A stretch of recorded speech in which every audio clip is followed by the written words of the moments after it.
We are living through seismic shifts in global politics.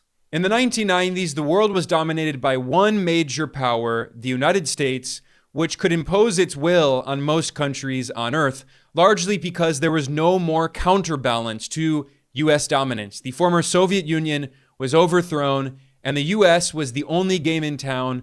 This was known as the unipolar moment. The US was the unipolar power in the world. However, it was always clear that that moment would not last forever. If you fast forward to the 2020s, it is now clear as day to everyone that the world is multipolar. The US is no longer the only dominant power.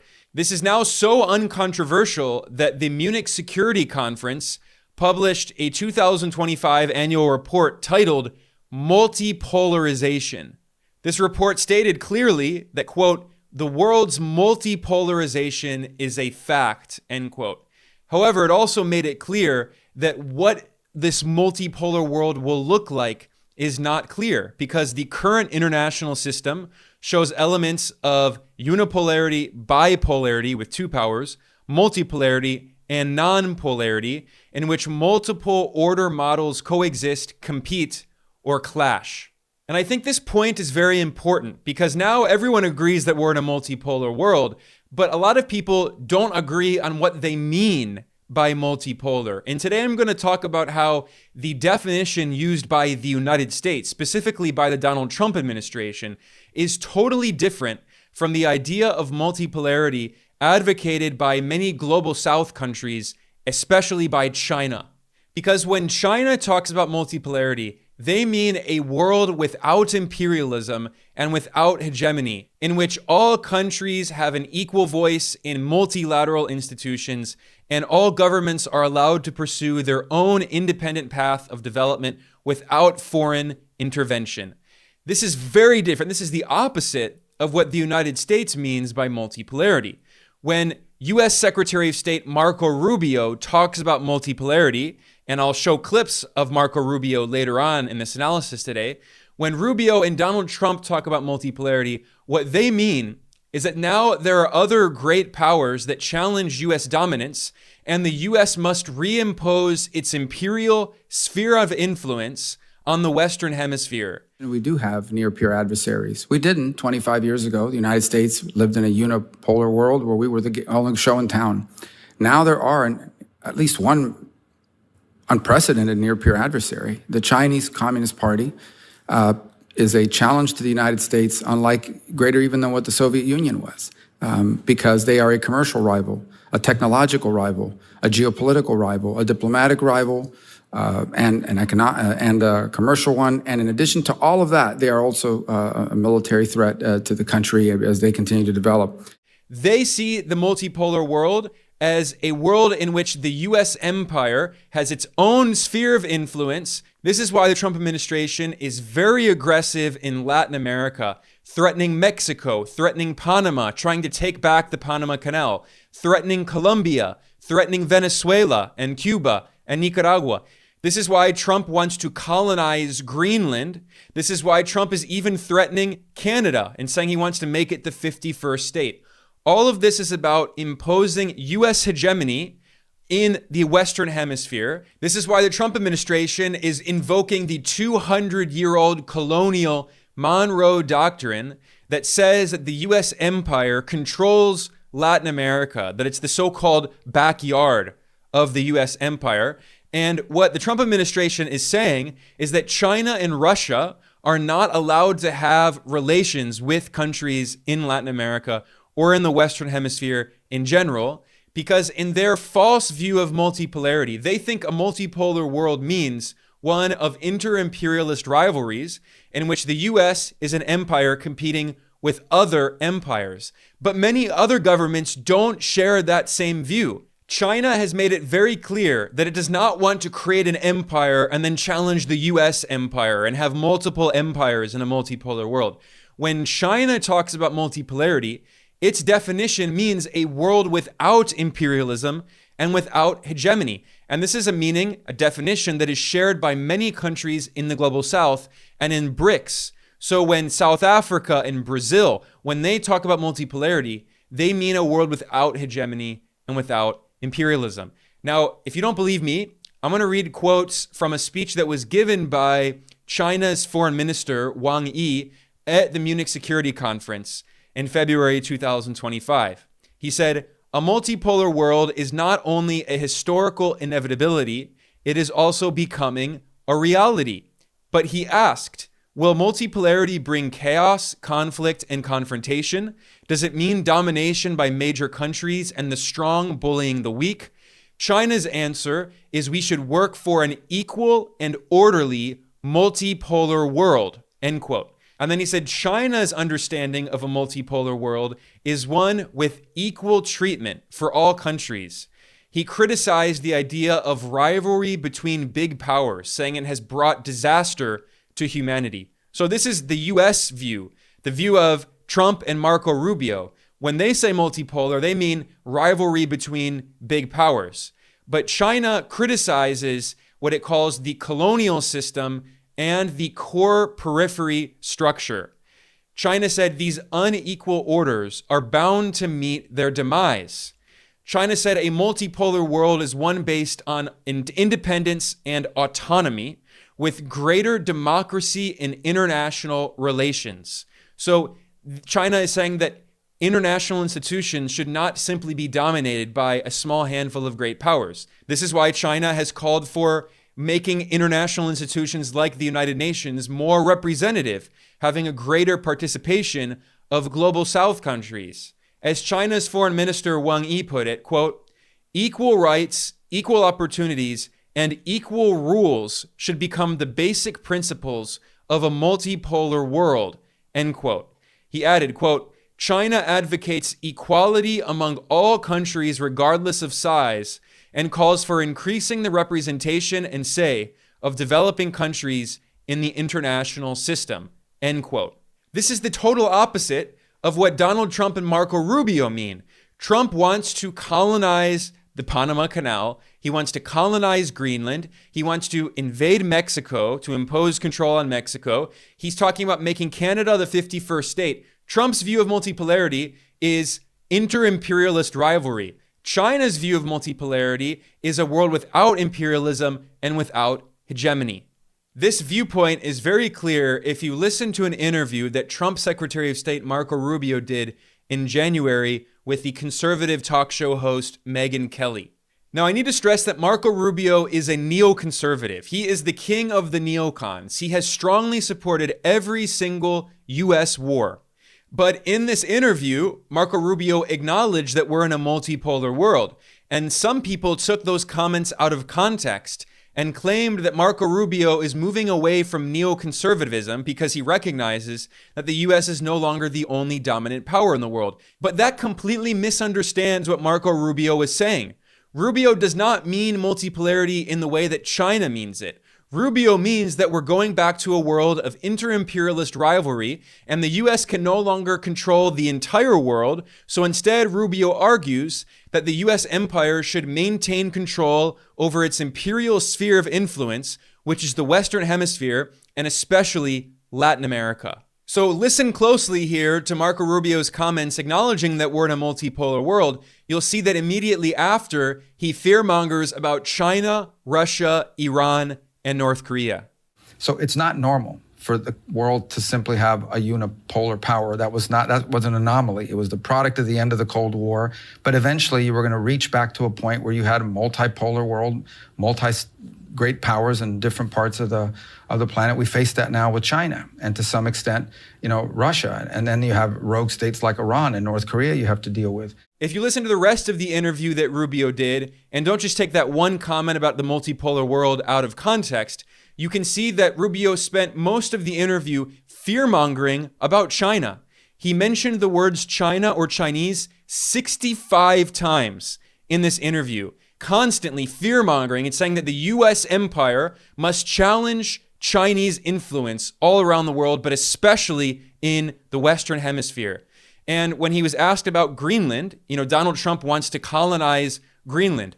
What was his response? He said the Arctic region is becoming more and more critical and its shipping lanes are vital. He said, the Arctic is some of the most valuable shipping lanes in the world.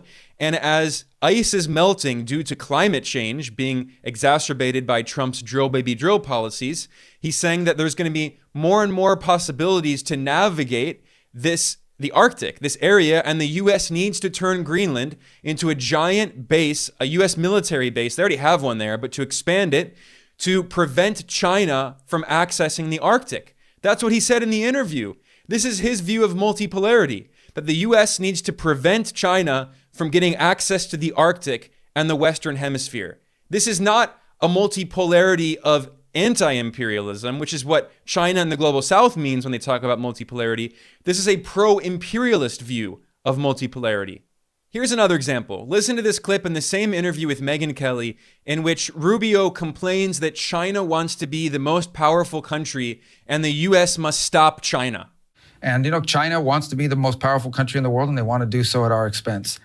And that's not in our national interest, and we're going to address it. So the point that I'm getting at here is that there are some Trump supporters out there who claim that Trump is taking on the deep state and challenging the neocons. And they claim that even though Donald Trump chose neocons to run his foreign policy, including the neoconservative National Security Advisor, Mike Waltz, including the neoconservative Defense Secretary, Pete Hegseth, and including the king of the neocons, Marco Rubio, as Secretary of State, they say, Trump supporters say, oh, well, Rubio has abandoned his neoconservative past, and now he's a foreign policy realist. And listen to his comment about the world being multipolar.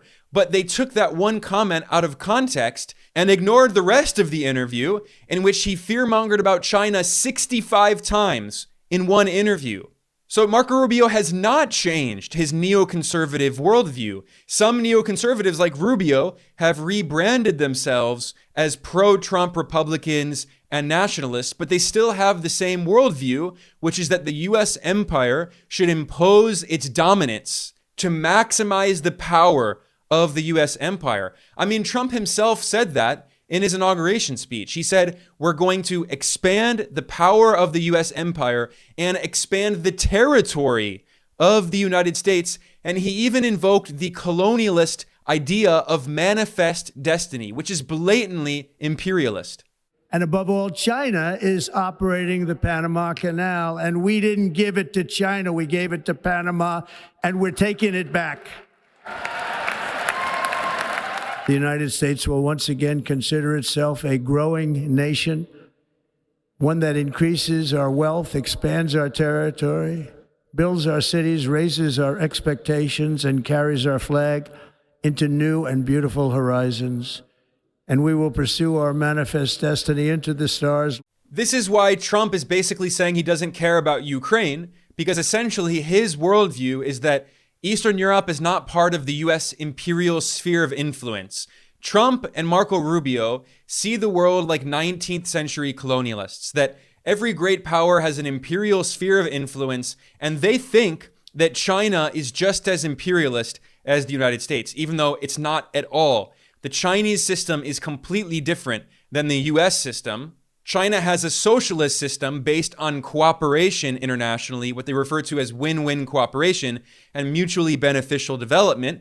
And China's foreign policy is not driven by corporations trying to maximize their profit and billionaire oligarchs trying to suck out the wealth of global South countries. Whereas U.S. foreign policy is the opposite. It's driven by big corporations on Wall Street and Silicon Valley, big monopolies. It's driven by big capitalist oligarchs like Elon Musk, who's basically the unelected de facto co-president of the U.S.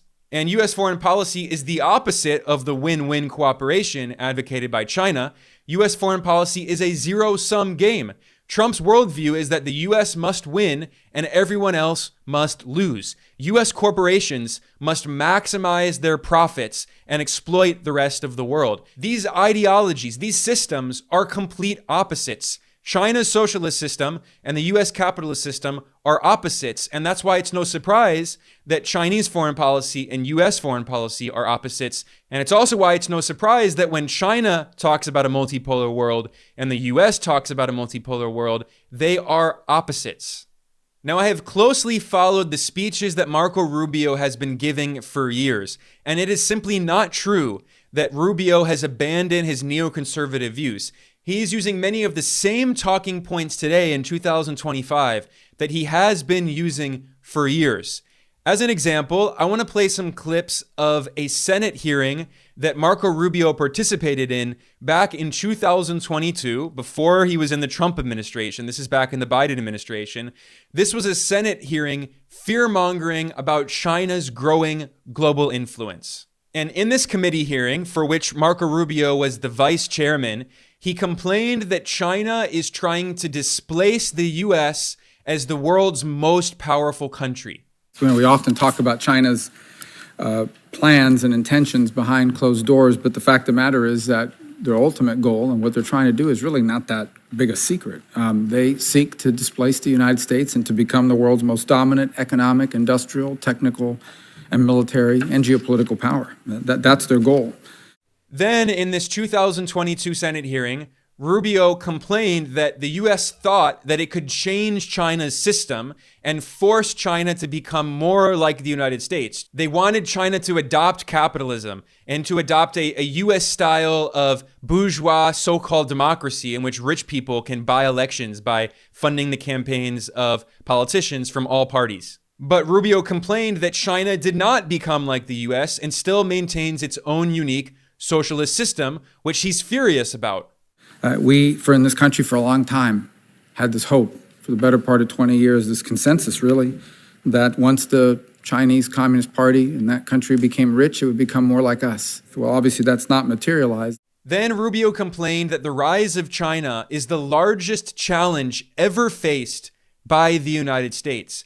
And he said that China is even more of a so-called threat than the former Soviet Union, because whereas the USSR was a military so-called threat to the US, which it actually never was, it never wanted a war with the US. But the point is he argues that China is more of a so-called threat because China is even stronger economically and technologically than the Soviet Union ever was. The intelligence community, I think at this point leaders on both sides of the aisle have been pretty clear that this is the single greatest challenge this nation has ever faced. We have never faced a near-peer adversary that poses such a comprehensive challenge the way that China does today. Soviet Union was a military and a geopolitical rival. They were never an industrial, a technical, or commercial rival. China is all of that and more. So this explains why Rubio in the past few years has been trying to rebrand himself as a right-wing so-called populist. It's all about the new Cold War on China. It's about maximizing U.S. imperial power and trying to weaken and destabilize China. And eventually he wants to overthrow the Communist Party of China and overthrow the unique Chinese socialist system.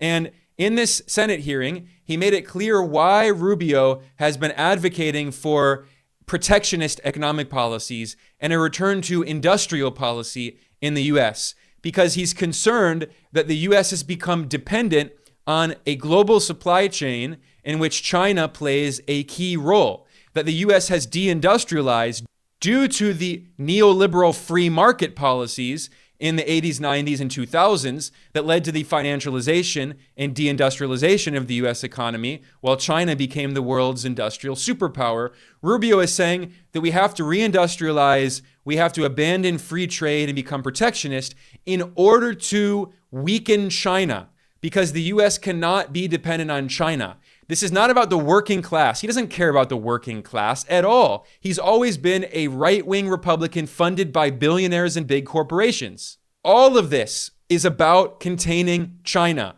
about weakening China and maximizing U.S. imperial power.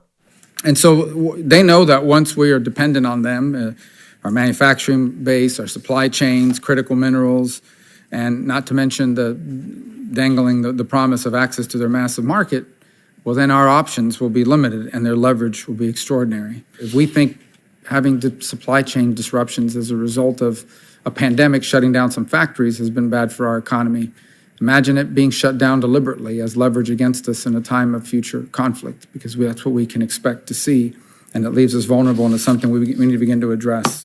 Those were comments that Rubio made in 2022. If you listen to those comments and compare them to what he's saying now as Secretary of State in the interview he did with Megyn Kelly in January 2025, they're the same comments. He hasn't suddenly changed and abandoned his neoconservative views. He's been rebranding over years. This is what the new form of neoconservatism looks like. It uses populist rhetoric. It says we need the US to reindustrialize and return to protectionism, all in order to try to weaken China. So when Rubio talks about the multipolar world, it is the opposite of the way that China talks about a multipolar world. Even though they're using the same words, they have completely different meanings. And the same is true for many other leaders in the global south. I want to briefly look at a few speeches that were given by Nicaragua's revolutionary president, Daniel Ortega, who is the leader of the Sandinista revolution. And he, for years, has been talking about the increasing multipolarity in the world. But when Nicaragua talks about multipolarity, they mean it in the way that China means it. So this is a speech that was given by Nicaragua's president, Daniel Ortega. He said, "We are seeing explosions in the world that are, quote, part of a birth. A new order is being born in the world that buries imperialism, buries the colonialists, and opens the way to a democracy of nations, a multipolarism that is manifesting itself in various ways.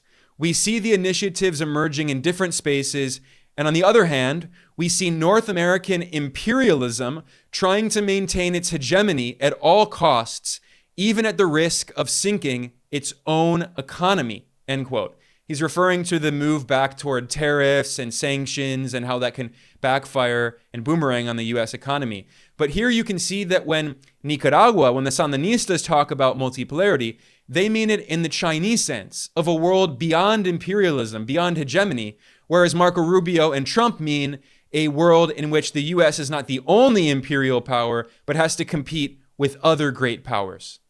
Here's another example of a speech that President Ortega gave in 2022 on the anniversary of the Sandinista revolution in Nicaragua. He said the US-led West and NATO were waging a war that, quote, "the empires have started to try to destroy the struggle that humanity is carrying out to bring about the end of hegemony and to create multipolarity on our planet," end quote. He then condemned the, quote, "powers that colonized Africa, Asia, Latin America," end quote. And he said that those colonial powers were trying to stop the world from becoming multipolar. So this is why I wanted to create this analysis today, to explain to people that when the US talks about multipolarity and when China and Nicaragua and many global south countries with anti-imperialist governments talk about multipolarity, even though they're using the same word, it means the complete opposite. So it's very important to actually explain what you mean, to define what you mean by a multipolar world. Because if you don't, people are going to be very confused about what's happening today in global politics. If you like the work that we do talking about the increasing growth of multipolarity in the world and how the formerly colonized countries of the global south have been economically developing and challenging the hegemony of the US-led West, well, you should continue to follow our work here at Geopolitical Economy Report. I am Ben Norton, the editor-in-chief. Please like and subscribe. Please share this. I will see you all next time.